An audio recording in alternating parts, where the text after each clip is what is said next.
Bueno, buenas tardes, ¿cómo están? Dios quiera que vayan bien y que no haya ningún problema con las sesiones, con los temas que estamos desarrollando. Pues hoy, para hacer una especie de resumen, ¿verdad? Hemos visto toda la historia de la salvación y en esa historia de la salvación hemos ido viendo los temas importantes. Recuerden que la clave de la interpretación de toda la Sagrada Escritura es la revelación que hace eh, Juan, pues Jesús en el Evangelio de Juan, ¿verdad? Tanto amó Dios al mundo. Entonces, en la última sesión vemos cómo desde esa perspectiva, Santo Tomás de Aquino pues hace toda una reflexión de la encarnación, ¿verdad? Veíamos cómo San Anselmo lo hacía desde la redención, desde el sufrimiento, desde el dolor. Santo Tomás pues parte su reflexión teológica desde el amor y ve todas las acciones del Padre, de todas las que hemos visto en el Antiguo Testamento, desde la creación, la elección, las promesas, la alianza, tema sumamente central en la Sagrada Escritura, porque es el tema, pues, en el cual Dios quiere mantener una relación con cada uno de nosotros, ¿verdad? Y que nosotros libremente le respondamos el amor que nos tiene con amor a Él, ¿verdad? Reconociéndolo, no usurpando su lugar y dándole pues la prioridad en nuestra vida, puesto que Él nos ha dado primero esa prioridad, esa dignidad de la existencia. Entonces, todos los temas que hemos recorrido a lo largo de este año, todos sirven para que nosotros podamos responder a la pregunta, ¿quién es Jesucristo? ¿Verdad? Entonces, el patrimonio que hemos visto de los concilios, las reflexiones que hemos visto de San Anselmo, de Santo Tomás, los evangelios que han tenido todo un esfuerzo para responder a la pregunta, ¿quién es Jesús? Pues todo eso, todos esos autores, ahora nos toca a nosotros de alguna manera repensarlos, reestudiarlos, profundizarlos, porque el objetivo del diplomado es justamente presentar a Jesucristo a las personas de nuestra generación, en nuestra familia, en nuestro trabajo, en nuestra casa, de la manera más adecuada. Fíjense la palabra, manera adecuada. Pero a manera adecuada no quiere decir pues pelearse o ir en contra de las ideologías, pero sí iluminarlas, pues, ¿verdad? Entonces, reconociendo todos los empeños que se han hecho a lo largo de la historia desde los distintos esfuerzos misioneros, reflexiones, ¿verdad? Porque aunque el anuncio de Jesucristo debe hacerse tomando muy en cuenta el tesoro que hemos recibido a través de los apóstoles, que fueron los testigos directos, ¿verdad? Pero ya fuimos viendo también cómo estos testigos mueren igual que Jesús, martirizados, ¿verdad? Entonces, cómo las primeras comunidades tienen la necesidad de después de transmitir oralmente sus dichos y hechos, de ponerlos por escrito, ¿verdad? Entonces ya van entendiendo ustedes cómo esa puesta por escrito va poniendo escenas a los dichos, va poniendo narraciones a los hechos, a los dichos, en fin, nosotros vamos viendo esas formas literarias porque ya va a ir a la letra, ¿verdad?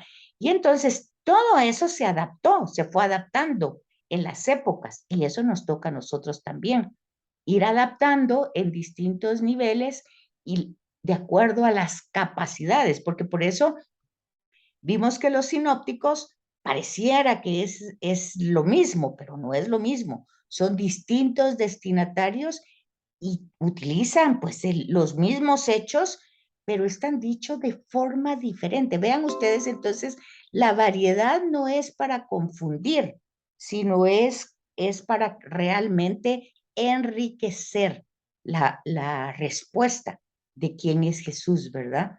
Entonces, no se trata, ¿verdad?, de quedarnos en teoría, aunque es importante conocerla, sino que también necesitamos aplicarla. Entonces, esa teoría que hemos aprendido, si la hemos entendido, si la hemos un poco reconocido, pues ya va a ser la base para el anuncio, ya a nivel, pues no sería la palabra profesional, pero sería a nivel consciente, ¿verdad? Y ya tenemos entonces visto desde las herejías que la respuesta por la que se esfuerzan los concilios de mantener clara y de defender es las dos naturalezas de Jesús. ¿Quién es Jesús de Nazaret? Pues es Dios y hombre verdadero.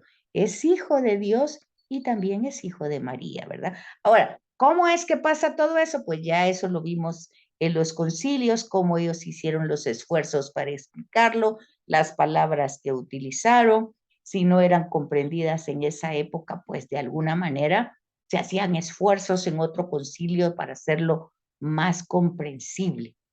Entonces, la razón de afirmar a Jesús, hijo de Dios e hijo de María, es importante, ¿verdad? Porque ahí se juega nuestra verdadera salvación, ¿verdad? ¿Y por qué? Porque Jesús tuvo que haber sido 100% hombre, ¿verdad? Para que realmente pudiera representarnos a fin de que toda la obra de Jesucristo, toda la economía, ya vimos la palabra economía, ¿verdad? Como un resumen, como un inventario, como un balance de la salvación que Dios ha hecho a través de la historia y que de alguna manera se concretiza en la humanidad de Jesús, pues de alguna manera vamos a ver que el punto de que esa realidad de Jesús, hombre, ¿verdad? Pues nos hace mediador, lo hacen a él mediador de nosotros, pero también tiene que ser hijo de Dios porque tiene que estar, como quien dices, entre las dos, eh, como riberas, ¿verdad? Un río que tiene dos orillas, pues entonces él tiene que estar en los dos lados, en el lado de Dios, hijo de Dios, y en el lado del hombre, pues eh, hijo, hijo de María, ¿verdad? Entonces la encarnación viene a tener aquí un sentido sumamente importante y la realidad absoluta de las dos naturalezas, la divina y la humana, sin ningún tipo de división, ni separación, ni confusión. Entonces, porque si lo confundimos o si lo separamos, que porque tiene que ser un poquito más Dios que hombre, pues, si todo eso pasa, pues entonces eso sería una lamentable confusión. Y si eso lo transmitimos a otras personas, pues ya sabemos pues que estamos transmitiendo una herejía, no estamos transmitiendo la verdad revelada, ¿verdad?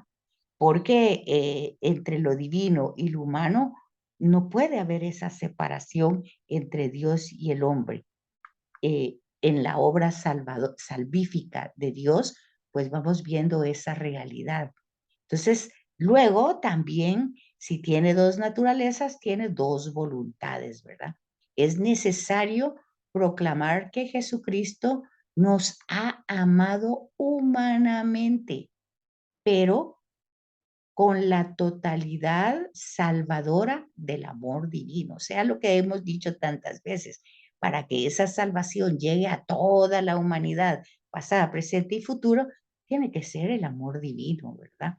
Entonces, la inteligencia de este misterio, pues ya también lo hemos dicho, no podemos abarcarlo en su completa dimensión, pero es obligación nuestra pues ir entrando en ellos con humildad, con sencillez pero con la necesidad de comprender esa realidad, pues si no comprenderla, por lo menos intuirla, ¿verdad?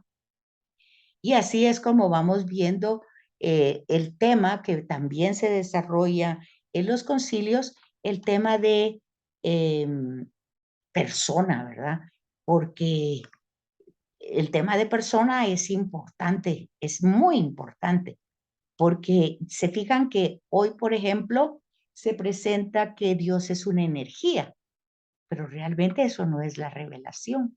Nosotros, desde nuestra concepción, vamos viendo que Dios es una persona. Pero imagínense ustedes que cuando hablamos del Padre, pues como es como es espíritu, puede ser persona, ¿verdad?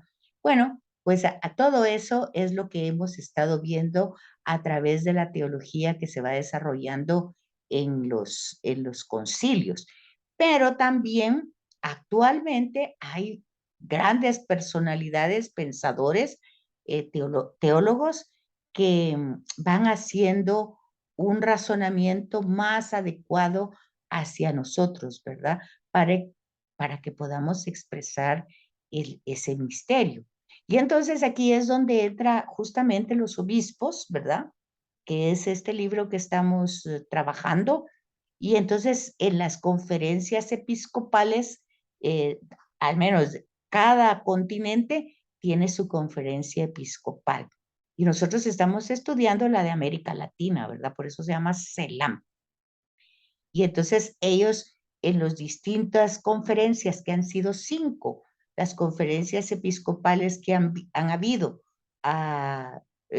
después de Vaticano II, y la finalidad de estas conferencias episcopales es aplicar toda la innovación que Vaticano II tiene en cuanto a la reflexión cristológica de todo el misterio o toda la historia de la salvación. Entonces, ¿cómo podemos expresar ese misterio hoy?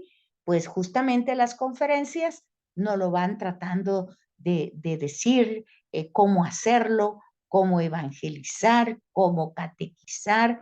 De hecho, se va a hablar de nueva evangelización, ¿verdad? Y estas conferencias que hemos dicho que es Río de Janeiro, eh, Puebla, Santo Domingo, Medellín y Aparecida. Y decíamos que los nombres que tiene cada conferencia es el lugar donde se reunieron. Si se llama Puebla es porque se reunieron en Puebla. Si se llama Medellín es porque se reunieron en Medellín. Río de Janeiro, Río de Janeiro. Aparecida, Aparecida, Santo Domingo, ¿verdad? Entonces, han sido lugares de Latinoamérica, lugares importantes que ha reunido a todos los obispos de América Latina para entender este contenido y que Vaticano II no sea solamente una repetición de palabras. Ellos utilizan el método de ver para poder aplicar, para poder actuar. Primero hay que ver y hay que juzgar. Entonces, esa va a ser la metodología que van a utilizar las conferencias episcopales y, por supuesto, esto es una especie de síntesis de estas conferencias. Aquí en esta no está Aparecida, pues es parecida, Aparecida es la última en este siglo XXI. Sin embargo, están las 4 anteriores, ¿verdad? Aparecida, la novedad que tiene es que todo cristiano es discípulo y es también misionero. Entonces aquí no se trata que solo unas personas lleven el mensaje, los sacerdotes, los religiosos, no. Si somos bautizados, somos discípulos y somos misioneros. Porque la la acción evangelizadora no es una, que dijera yo, no es una imposición, sino que es el encuentro con Jesús. La persona bautizada a lo largo de su historia ha tenido como la semilla de encarnarse de entrar en el misterio de Jesús, ¿verdad? Por eso dice, se incorpora, incorpora en el cuerpo de Jesús. Pero como las cosas hemos repetido tantas veces no son mágicas, pues tiene que ir cultivando, desarrollando esta semillita como una plantita, ¿verdad? Y entonces, pues ya va madurando. Vean que, por ejemplo, Lucas dice que Jesús iba creciendo, no solo en estatura, sino también en sabiduría. Entonces, eso es lo que pasa, ¿verdad? Que nosotros tenemos que ir haciendo conciencia de nuestra fe y de nuestras funciones.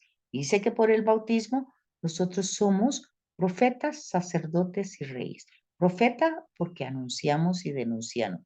Sacerdotes porque santificamos el ambiente y reyes porque servimos, porque acuérdense que en Israel el monarca era un servidor administrador que Yahvé elegía para que su pueblo pues viviera de una manera justa. El tema es la justicia. Entonces, aunque hay problemas en la teología, porque ya vimos la dificultad de las palabras, la dificultad de la comprensión, pero nosotros debemos distinguir los niveles que tiene este llevar a Cristo a los demás, ¿verdad? Porque algunas personas piensan, bueno, conocer a Cristo, sí, la mayoría ya conocemos, la mayoría ya hemos oído esos evangelios, pero no se profundiza en la esencia, en la ontología de Jesús, ¿verdad? Porque resulta como difícil. Yo les apuesto que la parte teológica de los concilios, pues ustedes las van a empezar a leer, pero ay, va a ser como árida, como difícil, como no. Entonces, ¿qué es lo que hacen? Rápidamente la dejan. La dejan porque dicen, ay, no, esto está muy difícil de entender. En lugar de hacer el esfuerzo de comprender que los concilios tratan de profundizar en la esencia de Cristo y que eso es importante, porque no se quedan solo en lo que dijo, en lo que hizo, sino la raíz profunda de por qué lo dijo y por qué lo hizo. Porque acuérdense, no estamos hablando de mitología ni de leyenda, estamos hablando de una persona histórica que entra en la historia y que tiene todas sus funciones de un hombre verdadero que va transmitiendo una verdad. Pero esta verdad no es una verdad más, sino que por eso es la importancia que sea Dios, ¿verdad? Es Dios mismo hablando con nosotros. Entonces, no es un filósofo, no es Sócrates, no es Buda, es Dios, ¿verdad? Entonces, aquí la importancia de que nosotros entender que lo que encontramos ahí es en los evangelios, está dicho por Dios mismo, que es Jesucristo, ¿verdad? Si no, pues Jesús se reduce a un buen hombre, una buena persona, pues sabio, pero no Dios. Entonces, eso es una herejía. Y esas fueron justamente los primeros concilios tratando de pues, sintetizar y poner parámetros de esas interpretaciones. ¿Y por qué? Porque ahí se juega nuestra salvación. Primero, que un hombre haya dado la vida por nosotros y que haya sido fiel y leal al amor de Dios. Y eso ha creado un puente porque esta persona lo hizo como hombre, ¿verdad? Pero cuando esa acción que es avalada por Dios a través de la resurrección para nosotros, para que sea constancia para nosotros, no para Jesús, sino para nosotros, entonces nosotros vemos cómo ese acto de Jesús es válido para la humanidad entera de los siglos, ¿verdad? Que es como termina siempre, ¿verdad? En las misas antiguas era secula seculorum, ¿verdad? Por los siglos de los siglos, para siempre. Pero para eso tiene que ser una acción divina, que no tiene límites de tiempo. Entonces, eso es importante que nosotros entendamos esta explicación ortodoxa, recta doctrina. Eso es lo que hicieron los concilios, dar una recta doctrina, una ortodoxia. Y lo que se fue haciendo es pues actualizando términos, ¿verdad? Que no eran comprendidos tan fácilmente. Pero cuando hacen, por ejemplo, se elabora no un documento, sino una confesión de fe, que es el credo, pues nosotros sabemos que por nosotros los hombres y por nuestra salvación bajó del cielo y se hizo hombre, ¿verdad? Entonces, por favor, que eso lo decimos, ¿verdad? No solamente se escribió para que lo repitiéramos como que somos loros, sino que ahí hay una recta doctrina, una confesión ortodoxa. Por favor, es bien importante que nosotros entendamos eso, ¿verdad? Y la explicación objetiva del pecado, que ya también lo hemos repetido desde distintas perspectivas, ¿verdad? Y no es que todo sea pecado, que todo sea mal, no, hay una explicación objetiva y la participación de la gracia, o sea, no es solo pecado. Después de Cristo o por Cristo, nosotros estamos invadidos por la gracia, ¿verdad? En la vida divina, no solamente en las capacidades para ir saliendo de las circunstancias difíciles, sino nos incorporamos a través del bautismo en la vida divina, ¿verdad? En la vida de Dios. Esos dos aspectos son inseparables también de la obra salvífica. No quedarnos solo en el tema del pecado, del malo, y Dios pues siempre enojado con nosotros, como dice el canto de Cuaresma, ¿verdad? No esté siempre enojado con nosotros.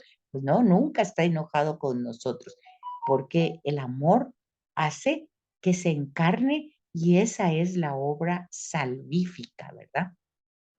Y ahora llevar eso a la realidad, ¿verdad? A la acción, esa Sagrada Escritura, conocer los temas y llevarlo realmente a la persona. Por eso ya utilizamos la palabra persona de Jesús, ¿verdad? Y con esa plena solidaridad que Él tiene con nosotros, incluso en el pecado, porque Él no es pecado, no hace pecado, porque no se separa nunca del Padre, pero nosotros sí. Y acuérdense que en el contexto judío, pues el judío no podía eh, acercarse, ni hablar, ni tocar a, a, un, a un pecador, por decir así, porque se contaminaba. Acuérdense que es la expresión que hace la samaritana cuando dice, ¿cómo es posible que tú, siendo judío, me hables a mí, que soy una samaritana? Porque los samaritanos eran vistos como pecadores, como paganos, ¿verdad? Entonces, vean ustedes la importancia de tener la claridad de lo que hemos trabajado. Fíjense que en el libro que estamos trabajando, en la página 391, ustedes tienen un ejemplo que pueden ayudarles. Dice que un ingeniero debe conocer a fondo, y me imagino un arquitecto también, todos los procesos matemáticos para hacer los cálculos correctos de un puente sobre un abismo, ¿verdad? Y todo esto lo hace para que haya resistencia en los materiales, para que los ángulos estén abiertos. Vean una cosa, vean este ejemplo, va muy a la época que estamos viviendo, ¿verdad? Porque no es el invierno el que causa todo el problema en las carreteras, ni los hoyos, que es el invierno, los deslaves, es lo mal hecho que está. Vean este ejemplo. El ejemplo dice, el ingeniero debe conocer todas las fórmulas matemáticas, ¿verdad? Para hacer lo que tiene que hacer de tal manera que haya resistencia en los materiales, que haya consistencia en las aberturas, en los ángulos, para que las cosas después no se vengan para abajo, se deslaves y todo eso, o el hecho, pues, de que hayan después unas grandes, pues, como catacumbas abajo de ese piso. ¿Cómo es eso? Pues justamente porque ahí entra la corrupción, ¿verdad? porque para que el ingeniero posiblemente sabe todos estos temas matemáticos, pero otros están interesados en que el material no sea ese para no gastar tanto, pero está bien que fuera, ni siquiera está bien que sea para ahorrar, porque no está bien. Se supone que uno paga impuestos, paga tantas cosas, y entonces se supone que tiene que hacer todo eso, pero ese proyecto, cuando se lo presenta a los trabajadores, no necesariamente el ingeniero les va a dar todas las fórmulas matemáticas para que lo hagan, ¿verdad? Solo les va a dar las orientaciones, pero sin esas fórmulas matemáticas, la carretera va a pasar lo que pasa, el puente se va a caer, todo lo va a pasar porque aunque el ingeniero no le dé todas las explicaciones a los trabajadores, sí les da los lineamientos, ¿verdad? Y cómo hacerlo, por qué hacerlo, qué material utilizar, pero él sabe las razones por lo que está diciendo, lo que dice, ¿verdad? Jamás llegaría a construir un puente para, para el bien del pueblo y sin saber todos los temas matemáticos, eso no tendría ningún significado, ¿verdad? Entonces, los trabajadores no saben todas esas fórmulas y todo, pero para eso hay un ingeniero, un arquitecto que lo va haciendo, que lo sabe y les va diciendo cómo hacerlo. Pues lo mismo pasa con este diplomado. Nosotros no es que les vamos a explicar a todo el mundo, ustedes porque están estudiando, como para ser pues profesionales en el tema, pero se necesita profundizar más, ¿verdad? Y eso ha hecho Vaticano II. Ellos hicieron todo el estudio, después las conferencias trataron de ver qué material necesitábamos nosotros en cada continente, ¿verdad? ¿Cómo podíamos llevar este mensaje? Hay otras encíclicas, Evangelii Nuntiandi de Pablo VI, Catequesis Tradentis de Juan Pablo II. Todos estos fueron papas después de Vaticano II. Entonces, todos ellos están viendo cómo llevan el mensaje cada quien a su continente, ¿verdad? Les está dando las instrucciones, todos ellos hicieron el estudio y luego a nosotros nos va dando como las guías. Ellos fueron utilizando el vocabulario que podríamos entender, pero nosotros lo vamos teniendo pues más de acuerdo a nuestra cultura, ¿verdad? Entonces, todo eso es importante que nosotros lo sepamos para que luego no decir, ay, no, esto no se le puede decir a esta gente porque esta gente, no. El mensaje puede decirse a todo el mundo. Lo que hay que hacer es dosificarlo. O sea, es como cuando ustedes van a quitarle la fiebre a alguien, pues tienen que dosificar el medicamento. Pero igual es el medicamento para bajar la fiebre, pues para niños, niños, para recién nacido, para jóvenes, dosificar. Entonces, es todo esto que hicimos a lo largo del año es la base obligante para el anuncio, para anunciar y responder a la pregunta de quién es Jesucristo. Entonces, no es que tengamos que ser pues 100% teólogos y todo, pero sí ir comprendiendo de dónde han salido los dogmas, cómo se ha desarrollado la historia de la iglesia, que es importante, porque como ya dijimos, pues Jesús tiene un momento histórico, la gente queda pues recordando sus dichos y hechos, pero luego se pone por escrito. Pero al ponerse por escrito, hemos repetido cansada a veces que no hay explicación, no hay definiciones, no hay conceptos, hay pinceladas, hay expresiones, pero es la iglesia la que ha ido desarrollando toda esa riqueza que es la base, el fundamento, está en la escritura, pero luego pues se va haciendo accesible. Y por eso van a decir muchas veces, hay pasajes que son más difíciles que otros. Unos se pueden entender con facilidad, otro con gran dificultad, ¿verdad? Pero si predicamos a Jesucristo y falta alguno de estos rasgos, sobre todo si nos quedamos en un extremo o de la humanidad o de la divinidad, o nos falta, por ejemplo, entender por qué se le da alguna veneración y perdulía a María, pues ahí algo está pasando, ¿verdad? Porque ¿qué es lo que pasa? No hemos comprendido, no hemos comprendido la acción humana de Jesús, 100% humano, y ni siquiera que María tenga un privilegio porque ella es la madre de Jesús, ni siquiera eso, sino que entonces tenemos que pensar que ella es la primer redimida, pero para eso tenía que ser Dios, ¿verdad? Para redimirla antes del acontecimiento.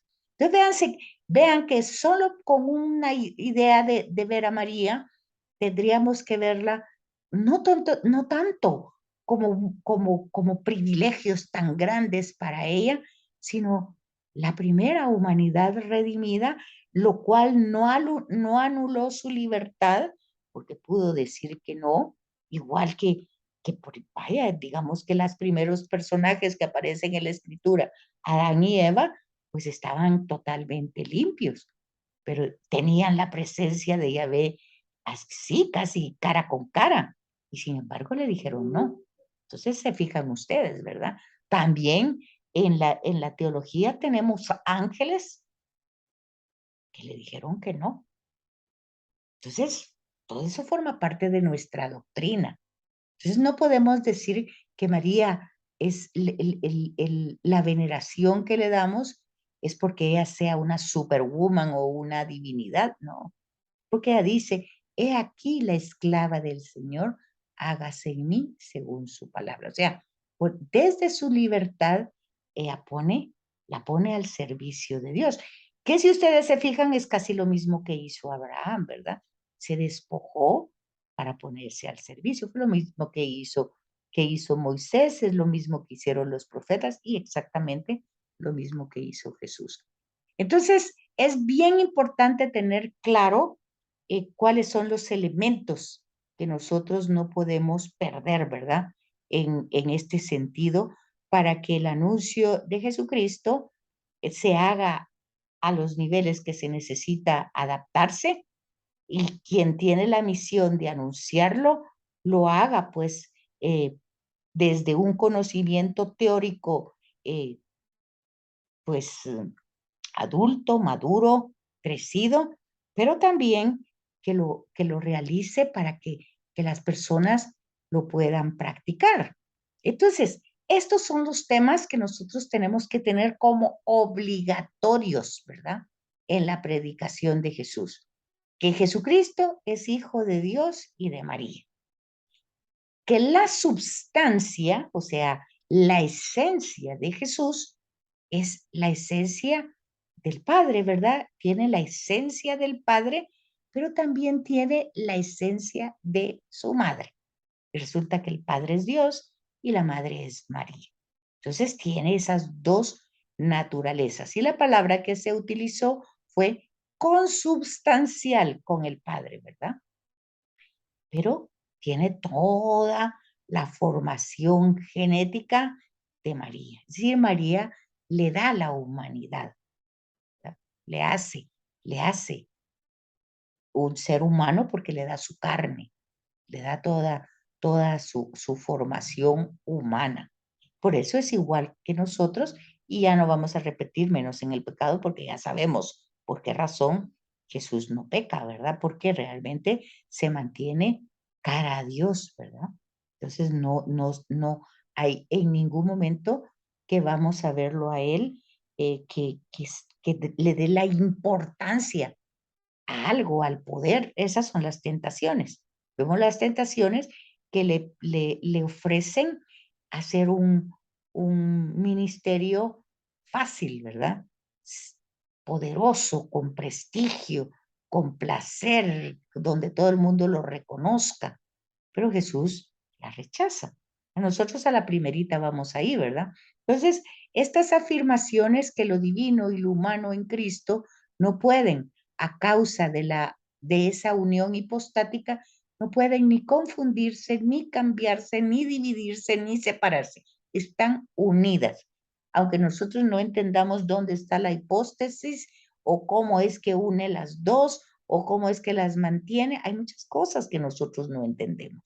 No podemos entender, por ejemplo, por qué tenemos una enfermedad que no se desarrolla, pero sí la tenemos. Porque yo tengo un caso así en mi misma persona. Yo hace un tiempo perdí la vista y entonces tuve una serie de exámenes y todo porque parecía que tenía un tumor en el cerebro. Pues van a creer ustedes, ya no les voy a hacer larga la historia, que existe ese tumor, pero no está ahí. O sea que con todas las exámenes que hicieron, tengo todos los efectos del tumor, pero el tumor físicamente no está en el cerebro. Y entonces se llama pseudotumor. ¿Van a creer? Bueno, ¿cómo se entiende eso? Pues yo no lo entiendo, pero así lo dijeron los médicos, así lo dijo el, el cirujano neurólogo, y entonces, pues ahí está. Eso se puede activar en un momento porque no está físicamente, pero ahí está. Puede activarse, puedo perder la vista, puede pasar muchas cosas, pero no está concretamente en el cerebro, pero sí están los efectos. Explíquemelo, el doctor él mismo me dijo, yo no le puedo explicar cómo es eso, pero así es. Bueno, es algo parecido.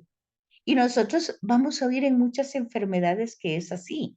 Por ejemplo, cuando hablan de lupus, yo tengo lupus, dicen algunas personas, pero ahorita, unas dicen ahorita está tranquilo, no está activado, pero cuando se activa, hacen estragos en la persona. Bueno, esos son ejemplos que se me ocurren para que nosotros veamos que la consubstancialidad, la naturaleza, pues ahí está, ¿verdad? Las dos naturalezas. Entonces, la humana y la divina. Entonces, cada una actúa en la forma que tiene que actuar, ¿verdad? Y lo mismo debe afirmarse entonces de las operaciones y las voluntades de Dios, de Jesús, ¿verdad? ¿Cómo opera? ¿Cómo son sus voluntades? Pues es lo mismo. La divina, pues va a funcionar en los momentos que tiene que funcionar y la humana siempre, ¿verdad? Es como cuando, otra vez poniendo ese ejemplo, ¿verdad? Cuando se me activó ese problema, que perdí la vista, que todo eso, pues ahí se activó. Fue la alarma, ¿verdad?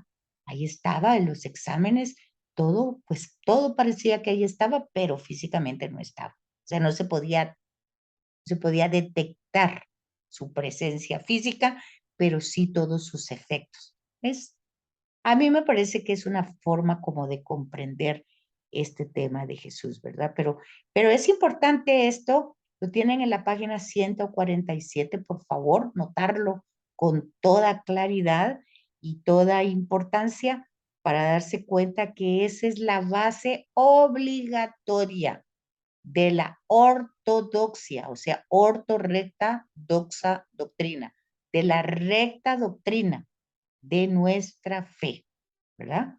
Esos 4 o 5 elementos que están ahí, para que ustedes no se pierdan en el vacío, ¿verdad? Y es importante también, pues, lo que habíamos visto anteriormente, ¿verdad? El contenido necesario de ese anuncio, que por nosotros los hombres y nuestra salvación. La explicación objetiva del pecado, ya lo dijimos, el tema de la gracia divina, que dijimos que esos dos temas, el pecado y la gracia, pues están totalmente unidos como una moneda de dos caras, ¿verdad? Y que la verdadera divinidad del Hijo y su plena solidaridad con nosotros, pues lo vemos desde la parte humana.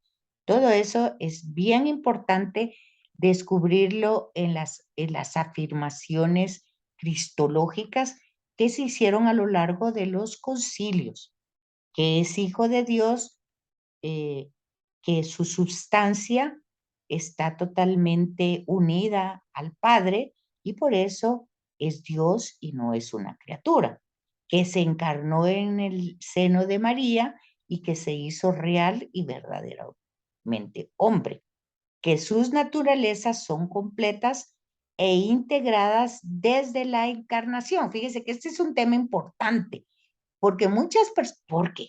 Porque no es tampoco porque nosotros no lo inventemos, sino que nosotros vamos a encontrar en el Evangelio algunos procesos donde vemos a Jesús sumamente humano, donde le hacen una pregunta y él dice, esto solo lo sabe el Padre, yo no sé nada de esto. Pues entonces ahí lo ubicamos en una humanidad igual, ¿verdad? Que todo, pero habrá otro momento en que Jesús dirá, destruyan este templo y yo lo construiré en 3 días, o que camino en el agua, o cosas así, que entonces nosotros vemos la otra parte, digamos, la otra orilla. Entonces hay la tentación de ir diciendo que progresivamente se fue haciendo divino y que llegó a la plenitud de la divinidad en la resurrección. Esa no es la confesión de la fe. La confesión es que sus naturalezas son completas e integradas desde que fue encarnado. Oigan eso, aunque, ya vuelvo a repetir, el evangelio, cualquiera de los evangelios, nos va a dar a veces la pauta para que nosotros entendamos que es más Dios o que es más hombre o que no es Dios o que, aunque haya esa como dificultad, que nosotros la podamos entender literalmente así, pues vean, los concilios, y ahí es donde sale el dogma, pues definen y dicen, no, sus naturalezas están integradas desde la encarnación, están unidas en una sola persona.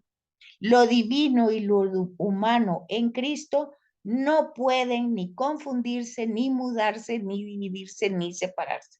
Y debe afirmarse que la persona de Jesucristo tiene operaciones o procesos, ¿verdad? Procesiones se llama también, ¿verdad? Procesos, ¿verdad? Eh, pero que esas operaciones es lo que decimos, cada momento, cada una de ellas actúa de la manera que tiene que actuar. Su voluntad, su procesión, todo eso pues vamos entendiendo esa realidad de Jesús, ¿verdad? Permítanme, quiero ver esto. Eh, es importante que nosotros captemos esta igualdad del Hijo con el Padre y la importancia que tiene la encarnación. Yo quisiera que este año, cuando ustedes vivan el Adviento y la Navidad, pues que verdaderamente se den cuenta del acontecimiento histórico. Fíjense que este acontecimiento histórico en algún momento fue entendido tan claramente y justamente por todas estas definiciones de la iglesia que por eso el calendario se cambió en antes de Cristo y después de Cristo, porque fue un evento histórico magnánimo, ¿verdad?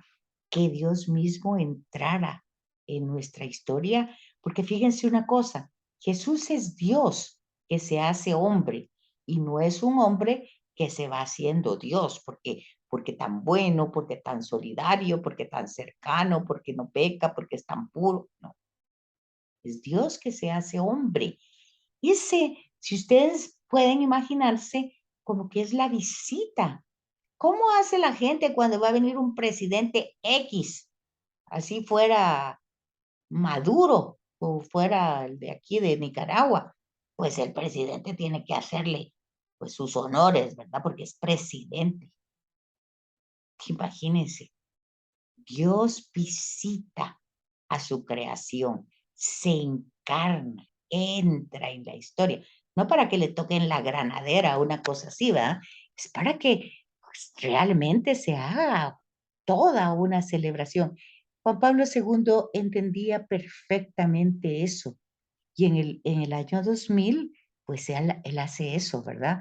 Una preparación para el gran jubileo de 2000 años de esa visita, de esa entrada en la historia. No es que nunca hubiera entrado, siempre entró, pero ahora encarnándose. Yo quisiera que si este diplomado tuvo ese sentido, pues ustedes vean en la página 393 todo el tema, ¿verdad? De la realidad de la encarnación, cómo se va entendiendo, cómo se va profundizando, ¿verdad? Cómo la mente humana, la gnosis, no puede captarlo en su totalidad y se escandaliza. Y cuando se escandaliza, o lo rechaza o lo maquilla, pero no, es una verdad maravillosa que hay que vivirla y disfrutarla, ¿verdad? Eh, no hay que maquillarla, hay que vivirla con toda la realidad y la impresión y la maravilla que tiene ese evento, ese acontecimiento en la historia. A mí me da la atención cuando veo las noticias que cómo se utilizan las palabras, ¿verdad? Se va ese carro en ese gran hoyo y dice el periodista, este incidente que pasó, eso no es un incidente, eso es una tragedia que madre e hija se hayan ido y que se hayan quedado ahí horas de horas y horas y apenas hayan aparecido. Ese no es un incidente, esa es una tragedia, ¿verdad? Un drama. Bueno, tenemos peores dramas también y ese es terrible, porque no porque sea una persona es menos dramático. Es algo terrible, espantoso y que pase por dejadez, por, por corrupción, por ambición, por codicia. Es más espantoso todavía. Qué fácil. Dice, es la voluntad de Dios. ¿Cómo va a ser esa la voluntad de Dios? Ahí es donde las personas se pierden cuando dicen, ¿cómo puede Dios amar y pasar? Si es que eso no lo hizo Dios, ¿verdad? Esa es culpa, es la causa de todos los males, la raíz de todos los males en la Sagrada Escritura se llama pecado. Y pecado significa, prácticamente el sinónimo es idolatría.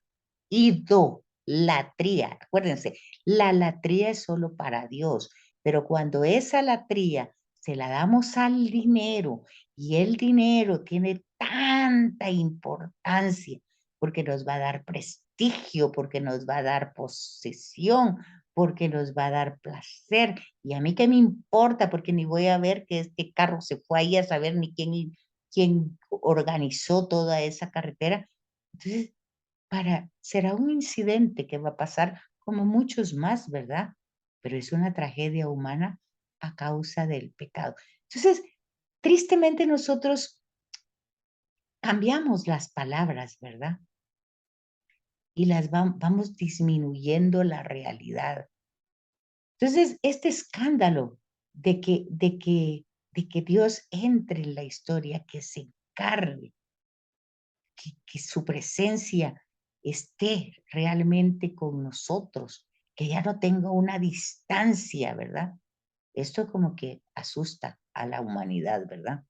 Entonces, generalmente, pues no lo van a querer aceptar porque, y más la condición que toma en la humanidad en un momento donde eh, tanto Poncio Pilato, que pertenecía al poder romano, o Herodes, que era, pues ni siquiera era rey, pero estaba puesto por Roma, pues lo tratan de una manera abusiva, ¿verdad? Entonces, porque su ropaje, su sencillez, pues no es justamente para que nosotros le reconozcamos como lo que es, ¿verdad? Bueno, todo eso es un miedo que se ha mantenido constante a través de los siglos, ¿verdad? Y han salido entonces diversas interpretaciones para eso, para suavizar esa realidad y al final no pensar, no, matamos a Dios, no, eso como que resulta terrible, ¿verdad? Y entonces, para no enfrentarlo, ¿qué es lo que generalmente hacemos? Pues lo negamos, lo disimulamos, lo distraemos, ¿verdad? Entonces, pero es importante ver la importancia de esa realidad de la encarnación y verlo en la página 394, cómo los concilios van dando esa importancia. No da tiempo de que yo vaya leyéndoles o platicándoles. Es igual que los concilios que ya vimos. Ustedes tienen que entrar en el tema, no es fácil, no es sencillo, eh, a veces un poco árido, pero disipa las sombras que hay sobre la comprensión que tenemos de Jesús, ¿verdad? Y de Dios y del amor. Aclara muchos temas, ¿verdad? Y al final, si nosotros logramos como captarlo, pues nos vamos a ir entendiendo por qué Él es nuestro mediador, por qué es nuestra salud, por qué cuando Nestorio niega las naturalezas de Cristo, pues entonces eh, está negando que está en las dos orillas, ¿verdad? Del río, como decíamos, ¿verdad? Está negando eso. Niega, al final de cuentas, la unión personal entre Dios y el hombre, que es lo que vimos desde Génesis. Cuando Dios crea al hombre, mantiene un diálogo armonioso y el hombre está en armonía con la naturaleza. Ese es, ese es el paraíso, es la felicidad y esa es la voluntad de Dios. Así fue hecho. Pero entra el mal, ¿verdad? Que no es querido por Dios, que sale ahí y es el uso de la libertad y es cuando nosotros le damos la latría a otra cosa, seréis como dioses, o sea, independientes.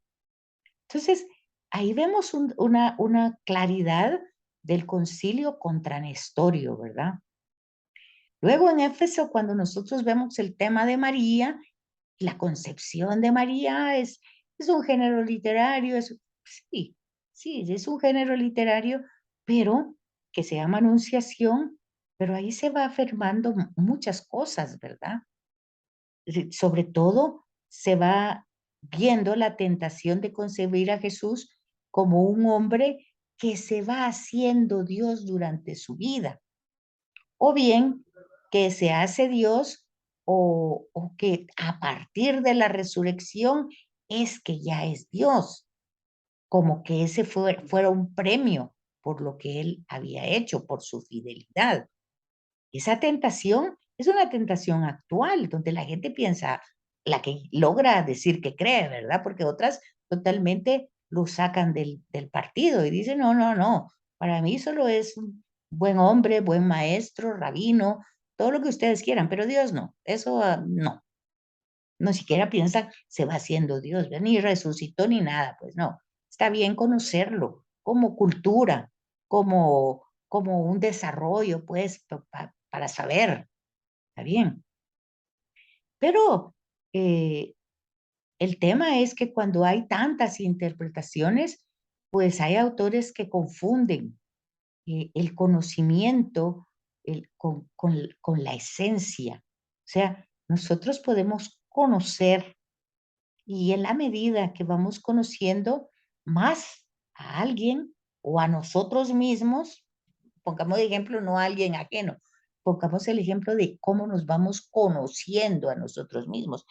Yo les puedo decir, yo les puedo decir que muchas veces las personas mueren sin saber quiénes eran.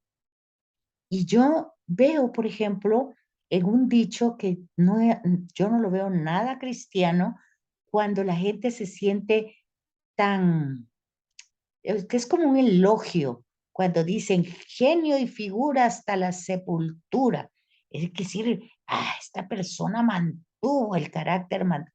Yo digo, pues qué triste, porque genio y figura hasta la sepultura no hubo aprendizaje, no hubo cambio, no, o sea, ¿qué quiere decir cuando dicen genio y figura hasta la sepultura? Creo que no supo quién era.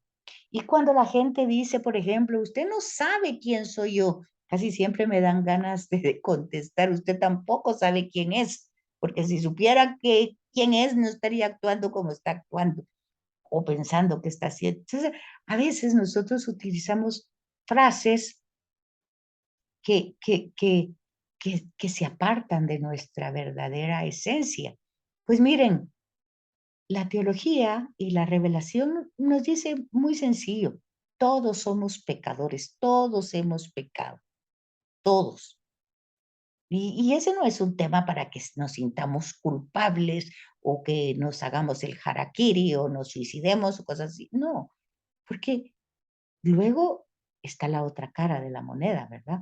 Todos tenemos la gracia que nos santifica, la gracia que nos activa. Entonces, y esa gracia no la recibimos por mérito, sino por amor. Entonces, es muy, muy importante ir creando la conciencia clara de la sana doctrina, ¿verdad? Y darnos cuenta que aún en nosotros mismos no podemos conocer esas raíces ontológicas, o sea, la esencia de nosotros mismos, ¿verdad? Y lo que pasa también es que nos damos cuenta que en el Evangelio o en la Escritura, pues lo que hemos dicho, vamos a ir encontrando desarrollos, descubrimientos de los relatos. Entonces, los apóstoles no se dieron cuenta a Jesús es Dios inmediatamente, lo vieron como un hombre y como un hombre sí con cierto impacto, pero hombre al fin, ¿verdad? Entonces, pero luego hacía milagros, tampoco lo es porque pensaron era Dios. Habían muchos curanderos que se llamaban taumaturgos en su época, en la época de Jesús, y entonces lo vieron como un taumaturgo.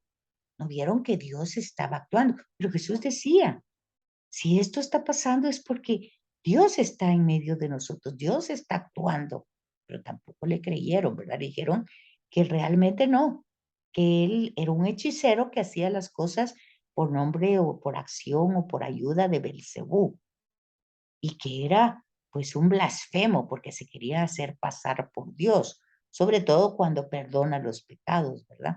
Entonces, todas estas cosas vemos que en el contexto histórico de Jesús, pues no sale tan claro que le creyeron o que lo vieron así, ¿verdad? El tema se va desarrollando y por eso las personas cuando van leyendo esto, ¿qué es lo que pasa con los apóstoles? Que Jesús muere y todos se van huyendo. Nadie dijo se murió Dios, no, lo vieron morir como un hombre y de la manera más trágica, dolorosa, vergonzante, totalmente desnudo, abandonado. Es decir, hasta los ladrones que estaban de su lado, uno le gritaba, ¿verdad? La gente decía, mira, otro salvó y él no se puede salvar, míralo.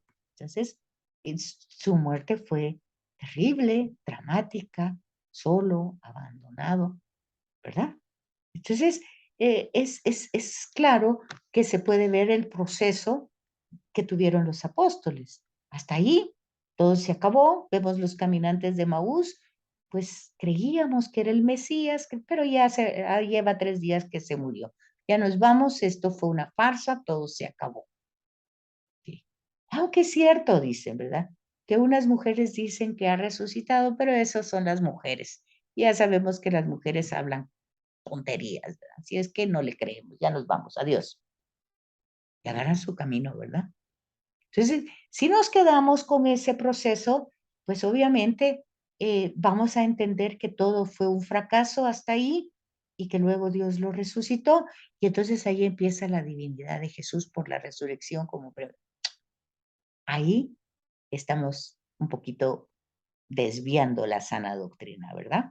Hay que volver a entrar otra vez en la historia de la salvación, y entonces vamos dándonos cuenta desde el principio cómo se va desarrollando. O sea que tenemos que ir cambiando el chip, tenemos que ir viendo cómo nos afincamos o nos fundamentamos en el amor de Dios desde el principio, desde la creación, y vamos viendo ese amor salvador a través de toda la historia de la salvación, y vamos viendo la encarnación como el acto de amor más extraordinario que puede haber, ¿verdad?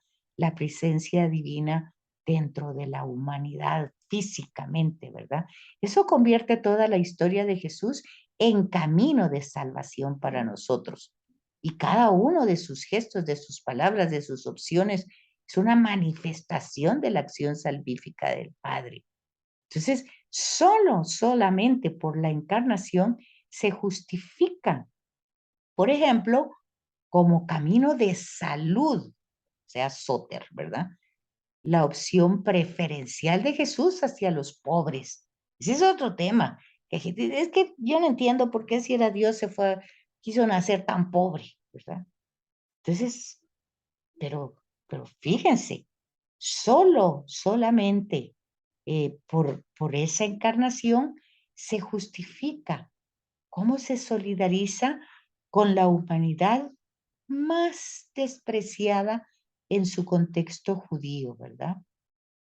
En cambio, si él hubiera sido solo un puro hombre, no tendría por qué haber exigido a nadie que lo siguiera o, o dar dar el ejemplo, ¿verdad? De que lo imiten.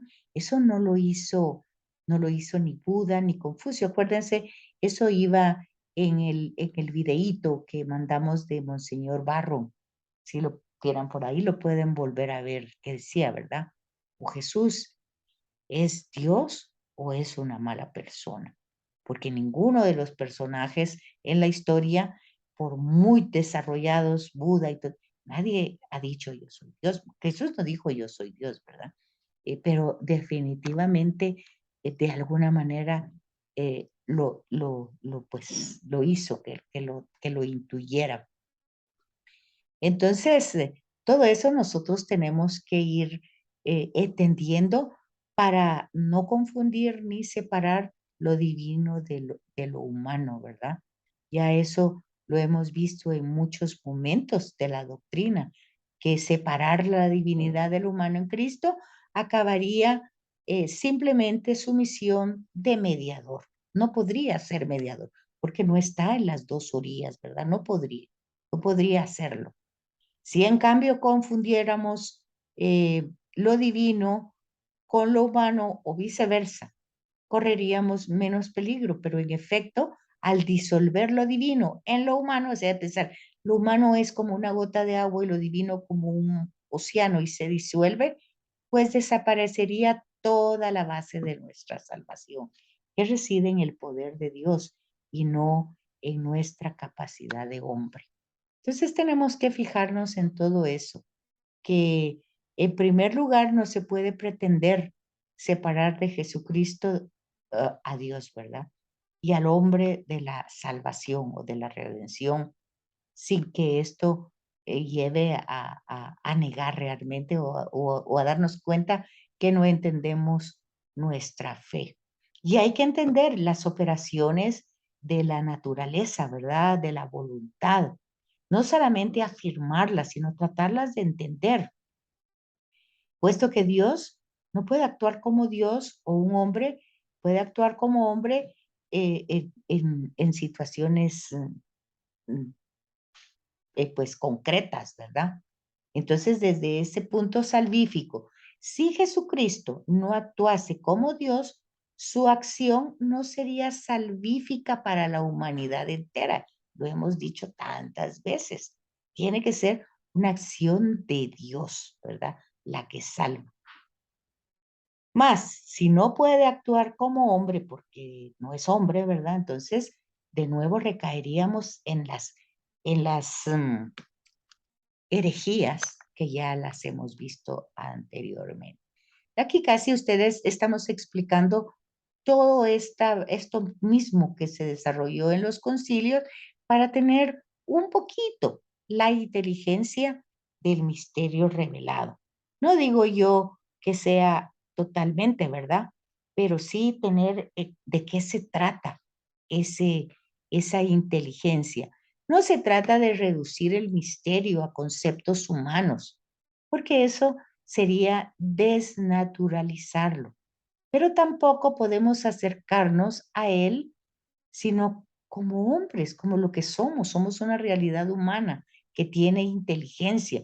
Entonces tenemos que acercarnos desde nuestra razón, desde nuestra inteligencia. Es decir, sin desnaturalizar el misterio y sin desnaturalizarnos a nosotros mismos, ¿verdad? El misterio no es algo que ignoramos totalmente. Sería absurdo, porque es un misterio, pero ha sido revelado. Entonces no lo ignoramos totalmente. Hay algo que se nos ha dicho, ¿verdad? Que tiene un poco de inteligencia para que nosotros nos confiemos desde la fe, ¿verdad? Eh, eh, Podemos ver alguito como cuando ponen el ejemplo de las grandes montañas de hielo, ¿verdad? Que están en el fondo, pues no vemos toda la gran montaña, pero sí podemos detectar pues una puntita del iceberg que está por ahí y podemos pensar, bueno, no es solo un hielito que anda flotando, de repente es una gran montaña que hay abajo y de repente que así es, ¿verdad? Que se vino de un, no podemos ver el momento que se desprendió de la gran masa de hielo, pero vamos captando el sentido y vamos pudiendo como explicar, como llegar a una profundidad más grande, ¿verdad? Y nos invita a explorar cómo es posible, qué fue lo que pasó. Yo espero, por ejemplo, que este hundimiento de este carro hacia casi una caverna, pues no solo vayan a poner una capa ahí, ¿no? Porque ¿cómo? Si está tan profunda, a metros de metros de metros, 30 metros que se fue un carro, ¿qué tendrán que ser? Bueno, si por costos solo van a poner pues ahí una alfombra para que pasen los carros, pues no sé, pero eso irá a tener más adelante otra vez el mismo problema. Pero que lo que buscaría sería llegar a más profundidad. Hubo un indicio, ese indicio tiene que darnos como la capacidad de profundizar más. Así es el misterio. Ya tenemos un indicio, ya tenemos una revelación. Entonces podemos ir iluminándolo todo entrando a profundidades mayores, ¿verdad? Uno mira por una ventanilla y ve pues algo ve ahí, o el día bonito, nublado.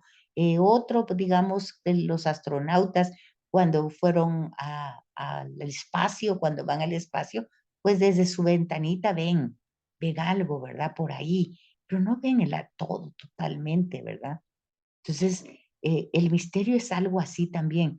Podemos contemplar algo, algo, no todo, pero así como todo, así como decía la chimoltrufia, todo es lo mismo, todo es igual.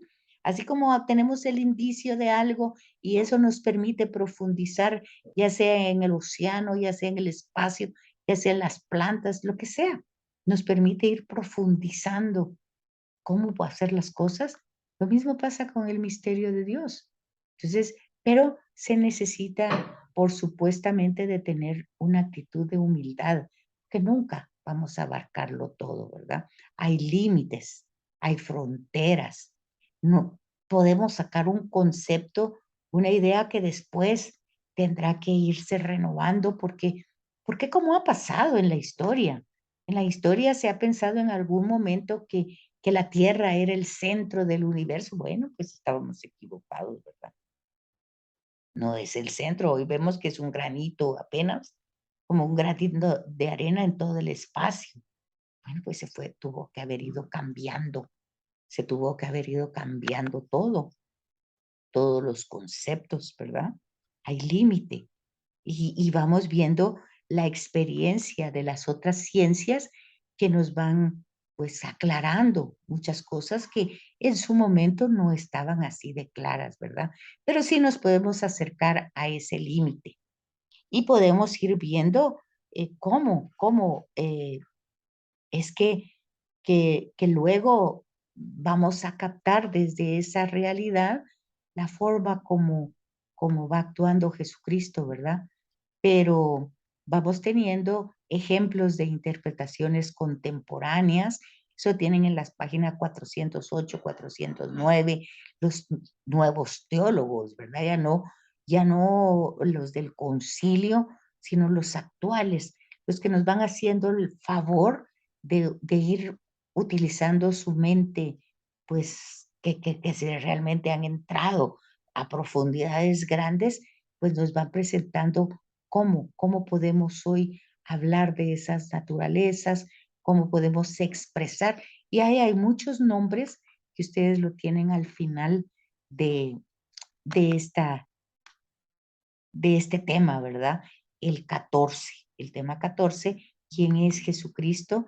Y bueno, pues ya a manera de conclusión, el CELAM, ¿verdad? Que es la conferencia episcopal, y acogiendo pues las direcciones que da el Papa Juan Pablo II, ¿verdad? Porque es el que realmente estuvo en las primeras conferencias episcopales. Ya en Aparecida estaba Benedicto XVI, pero antes de esas estaba Juan Pablo II, sobre todo en Puebla. Y entonces el Papa Juan Pablo propone, ¿verdad?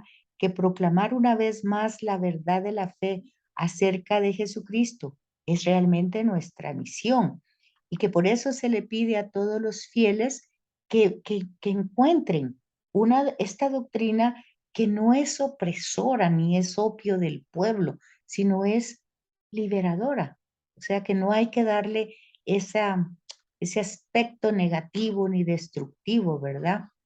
Porque hay documentos o hay reflexiones desde otras perspectivas agnósticas o ateas que van viendo la parte negativa de la iglesia que siempre la va a tener, ¿verdad? Que la tuvo en el mismo momento histórico de Jesús.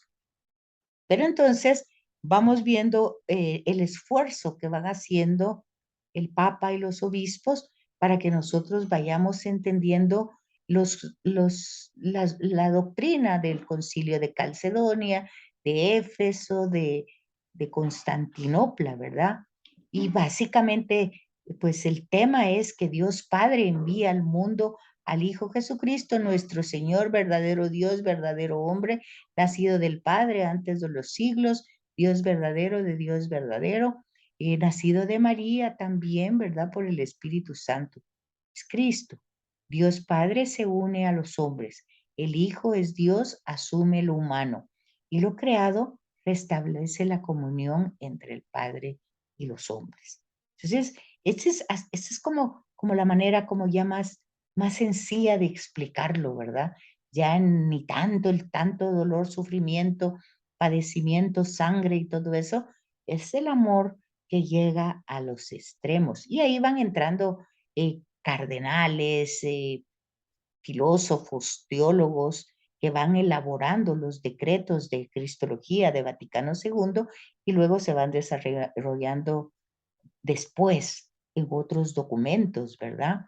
Entonces se van dando declaraciones y ya lo que hemos dicho nosotros en este diplomado, que tenemos que encontrar el hilo conductor, la continuidad de las enseñanzas desde el principio de Génesis para ir creando esta teología que es de una visión de conjunto, ¿verdad? Y no irla como separándola. Entonces, los obispos nos van dando como las pautas para entender hoy al hombre, al ser humano hoy, ¿verdad? Y tales declaraciones que se van haciendo, que son esta pauta, que supone no pretender decir todo lo anterior era malo, ¿verdad? Sí, y lo que ahorita nosotros vamos a decir es lo bueno, lo último. No, sino que vamos descubriendo los procesos, como todo en la vida, ¿verdad? Los procesos que se van dando y cómo se va aclarando el pensamiento y llegando realmente a nuestro momento actual, donde, ¿qué es lo que podríamos decir? Pues que el Hijo es enviado del Padre y que es igual al Padre. O sea, el Hijo es igual al quien me ve a mí, ve al Padre. Bueno, eso ya está claro. Luego, que es verdadero hombre porque está nacido de María. Si se fijan, no es tan diferente como lo que ha dicho Calcedonia, ¿verdad?